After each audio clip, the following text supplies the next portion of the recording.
court-circuit était là pour suivre la fabrication de Mon Homme Poulpe, avec sa réalisatrice Stéphanie Cadoré.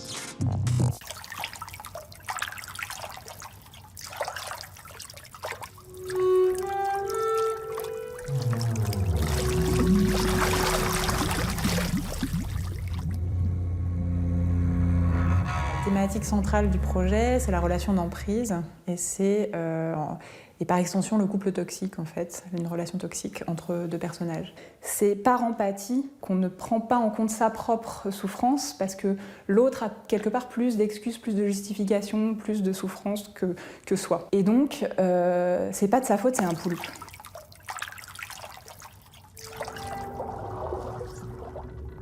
Donc l'idée c'était d'avoir des décors extrêmement baroques. Donc j'ai fabriqué une quantité astronomique de planches d'algues. Mais l'important pour moi c'était d'avoir toujours ce côté extrêmement à l'encre, extrêmement tache. Et toutes ces algues sont animées, et on leur met un petit squelette virtuel, puis on les fait onduler. Et tout ça va donner de la matérialité à l'eau.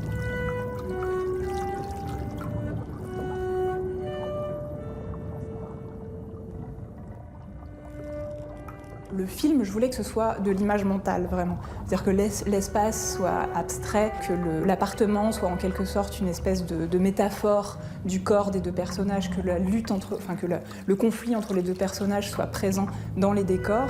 Parce que l'idée, c'est que c'est pas vraiment des coraux, c'est pas vraiment des algues. En fait, l'appartement est une extension du corps des deux personnages, et donc il y a des éléments de corps, il y a des cheveux, en fait, il y a des éléments de tentacules, des choses comme ça.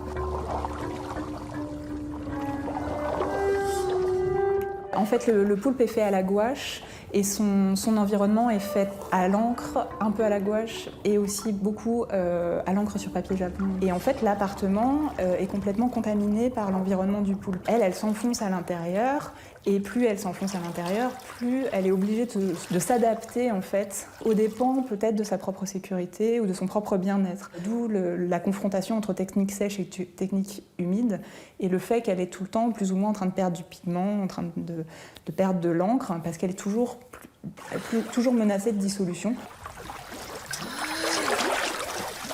Tous les niveaux sont complètement hybrides, entre du tradi fait à la main, à l'encre, à la gouache, au pastel, au fusain, au crayon, et puis une passe numérique qui est reconstituée. Donc ça devient un objet absolument hybride entre le tradi et le numérique.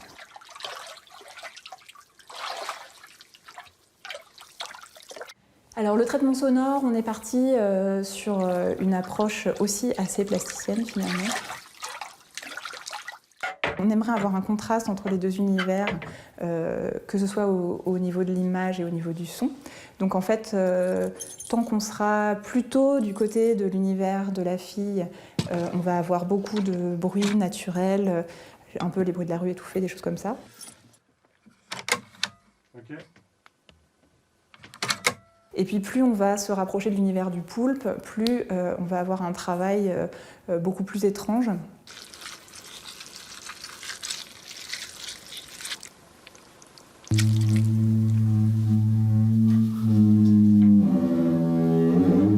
Je travaille avec une plasticienne et un contrebassiste improvisateur.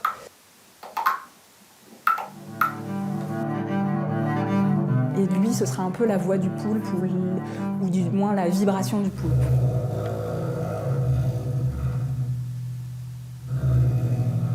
Quelque part, je suis toujours en train d'expérimenter plastiquement et d'une certaine manière, c'est une espèce d'hyper-expérimentation plastique, quoi.